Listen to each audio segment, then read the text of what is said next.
people would be more cautious. They'd be more cautious. It's a difficult time, economical, yes, depression here, there, everywhere.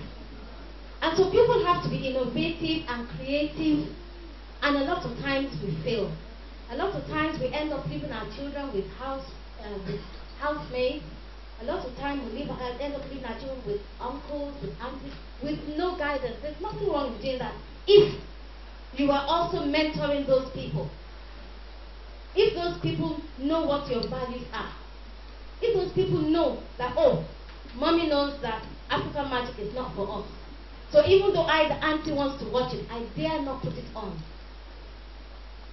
And so in these times where it's not like, mom's at home, dad's gone to work, or dad's gone to the farm, or all the children go to the farm with the parents, in these times where in the morning everyone takes different directions, it's important that a time comes within the day when everyone regathers.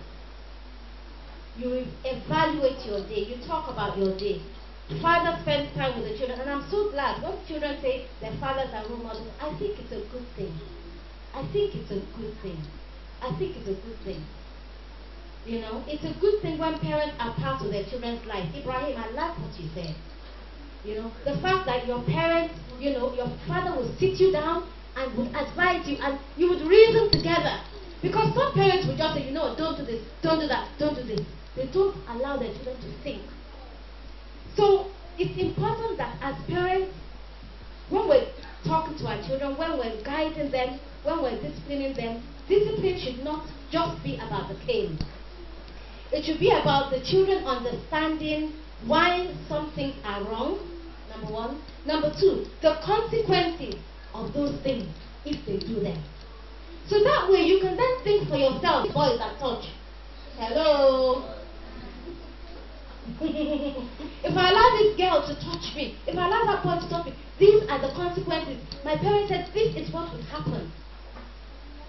You would then make the decision as to whether that's what you want to happen. I want to retract a little bit, just a little bit, in saying that it's a journey for you as teenagers.